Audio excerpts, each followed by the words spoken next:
Chapter 10. Bad Luck. The following day, I wanted to talk about the dead man and why he was murdered, but Jim refused. He said that talking about the murder would cause bad luck. I said no more about this, but continued to think about the dead man and wished I knew who had shot him and why. I searched through the pockets of the old clothes we had taken from the floating house and found $8 silver in an old coat. I showed the money to Jim and said, "You're always talking about bad luck. When I showed you the snakeskin I found yesterday, you said that touching a snakeskin would bring me the worst luck in the world. You call this bad luck?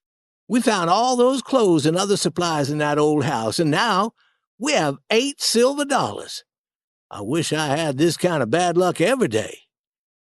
Don't make a joke about bad luck, Huck. It's coming. Listen to me. Bad luck is coming. It did come, too. 4 days later, we were resting on the grass after eating a large meal. I went into the cave to get some tobacco and found a large poisonous snake. I killed it, placed it on Jim's blanket in such a way that the snake appeared to be alive. I thought this would be a funny trick to play on Jim and was waiting to see him jump with fear when he saw the snake. When it grew dark and we returned to the cave for sleep, I had forgotten about the dead snake. While I was lighting a candle, Jim lay down on his blanket and suddenly screamed. He was bitten by a live snake. He wasn't wearing shoes and was bitten on his foot. I felt like a fool. I'd forgotten that whenever you kill a snake, a second snake will come and curl around it. Jim told me to cut off the snake's head and throw it away. Then he told me to remove the snake's skin and cook a piece of its body. I did that, and Jim ate what I'd cooked. He said that this would cure him. I carried both snakes out of the cave and threw them as far as I could into the bushes. I didn't want Jim to see 2 dead snakes and to discover the trick that I had played on him. Jim became very, very sick. I thought he was going to die. The snake's poison caused his foot and leg to swell to twice their normal size. We had found some whiskey in the floating house, and I gave that to Jim to drink. He was too drunk to notice the pain in his leg. After 4 days and 4 nights, the swelling in Jim's leg began to grow smaller.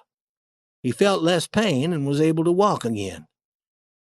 I made a promise to myself that I would never again touch a snakeskin. All Jim said to me was that he hoped I would now believe him when he spoke to me about bad luck. When Jim was no longer sick and I didn't have to care for him, I began to get bored. I was curious about what was happening in St. Petersburg.